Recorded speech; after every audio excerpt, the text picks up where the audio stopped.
Hey everybody, it's Dominic from the Primetime Treasure eBay store and YouTube channel.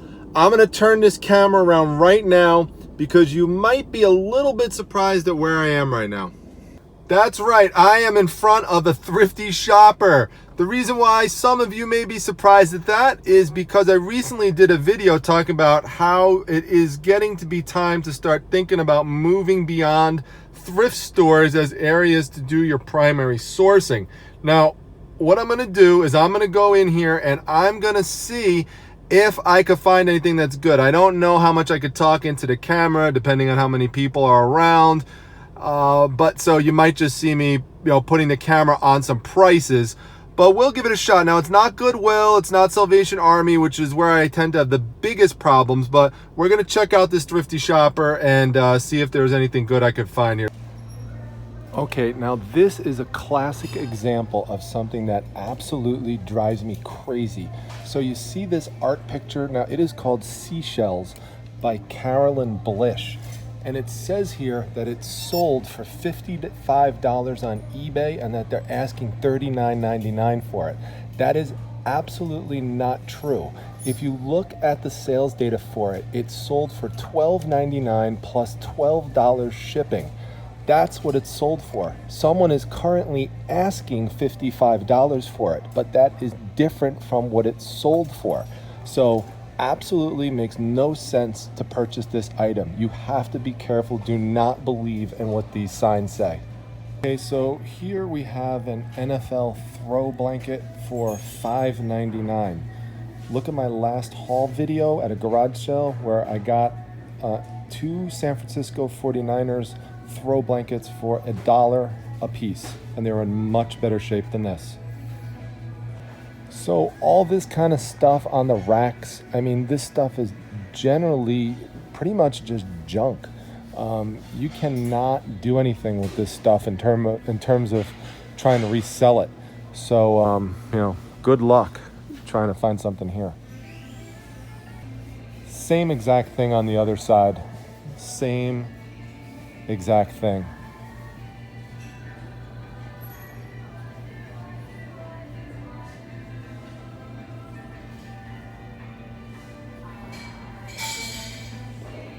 You just can't do much selling, ice cube trays and water pitchers for $3.99 that I could get for $1.25 at a garage sale. And this thing's all scratched up too. Ridiculous. So this is a Seymour Man doll. It's part of the Connoisseur collection. The sale price is $15. The market is completely flooded with these on eBay. People trying to sell them for $15, $20, and they just don't move. So you got to be careful when purchasing dolls. The doll market is generally low unless you're in a very specialized area, and this is not the type of one to get. So be careful even with sale price items at thrift stores.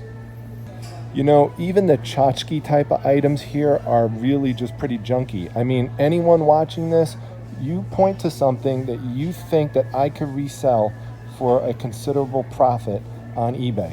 Where is it? Tell me where it is, because I don't see it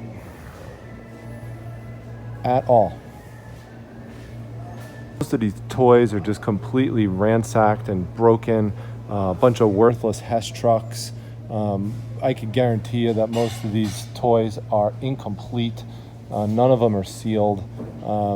You're just not going to get any value out of these at all.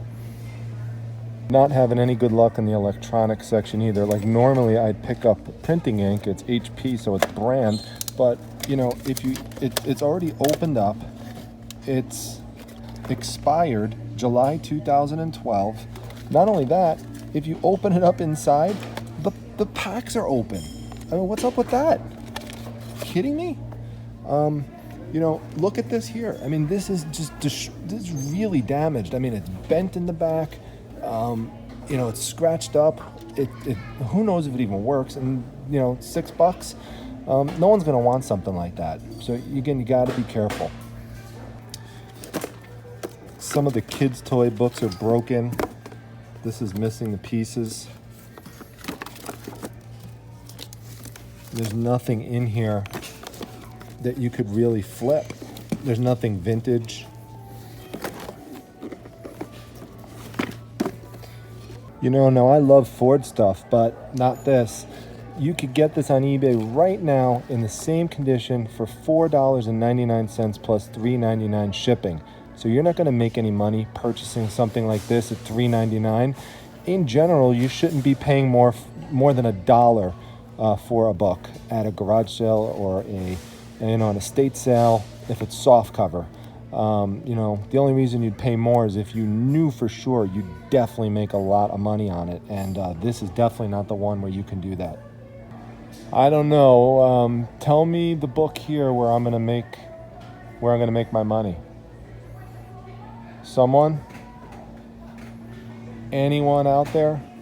Pick one of these books, which, by the way, cost this one here $4.99, $2.99, $2.99, $3.99. You know how much these books are at garage sales? 25 cents, 50 cents, $1 at the max. I mean, even the pre-owned DVD prices are ridiculous. If you watch my haul videos, you'll go to my YouTube, on my YouTube channel, you'll see that I've got a playlist section where I get DVDs often, and I get them all the time for $1 or less. I mean, these are all $2.99. Some of them are even more than that. I saw some here that were $4.99. So just way too much money to be paying for DVDs. I mean, even the VHS tapes are $3.99. Are you kidding me? You just have to laugh at this stuff. I mean, it gets even better. The paperback books, some of them are $1.99 for paperbacks. I mean, you don't pay more than 50 cents for paperbacks at garage sales, or estate sales. Just amazing. Just amazing.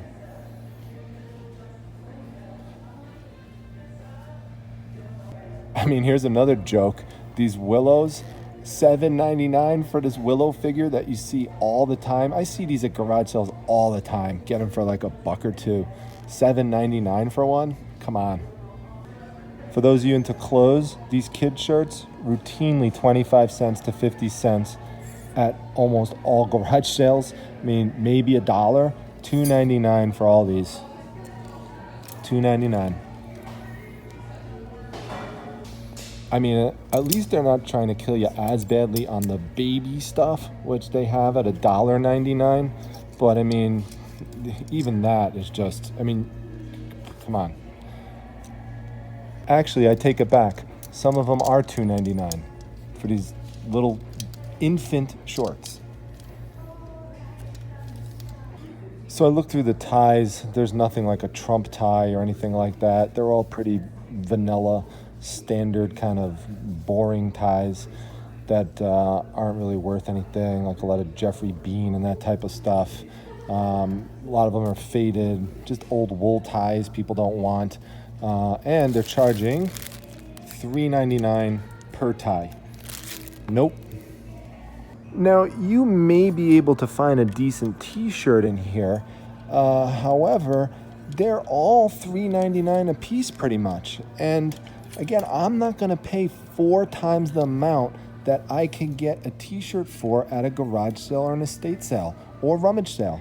It just doesn't make any sense to do that. Now, I will give them credit that the way they are at least putting the labels on the shirt, that they are not actually stapling it onto the actual tag, which is what the Salvation Army near me does, which actually puts a hole in the shirt and rips it and damages it.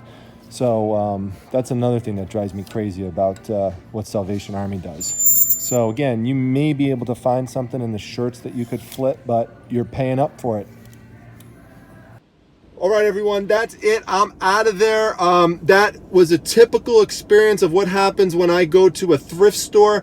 I've not only had that experience at the Thrifty Shopper, I've had that same experience around here in Salvation Armies and also in Goodwills, the same exact thing. Now, there is a line of thrift stores known as Savers that they don't have around here. And there are some people who have had success there. I know Kevin Hughes does well there. Rake of Profits has done well there. Mama Profits has done well there. I love that name, by the way, Mama Profits. It's just one of the best names of all time. So special shout out to Mama Profits. Anyway, so I can't generalize to every state and every possible thrift store. So if you have one in your area that you're doing really well at, by all means, keep hitting it up and keep doing well at it. But I know that this is not just in my area, because I've seen videos by, Casey the Rockstar Flipper and, Craigslist Hunter, Pete.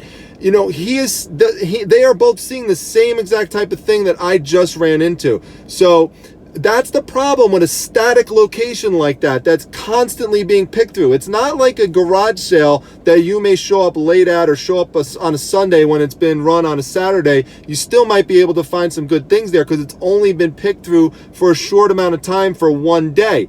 This is something that's continuously picked through by the public and by other resellers all the time. So maybe you could get in there early and pick stuff right off the line or right off the bin when it comes out.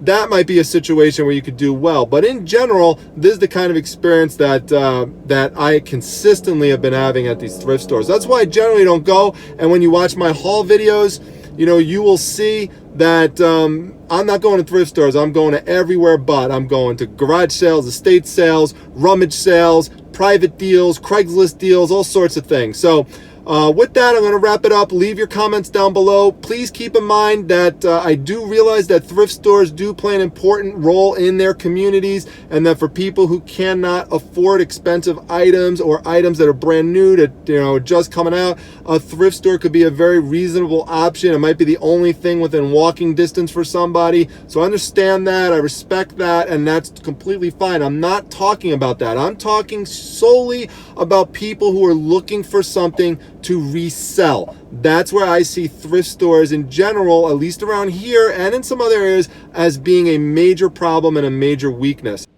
Okay, so before I go, I do want to apologize for it being dark in here. It is getting late at night. That's when I decided to come out here. It's when I had some time. So just please make sure that if you like the video, you hit the like button. Make sure you subscribe to the channel. The subscription button is on the top left, or you could find it elsewhere on the channel. Make sure that you comment, ask a question if you want to interact. I love interacting with all of you. Make sure you follow me on Instagram, where I did a preview of this video that I did tonight. That is at Primetime Treasure, so check me out there. I'm going to go because it's going to get too dark and you won't be able to see me, so I'll see you all at the next video. Take care, everybody.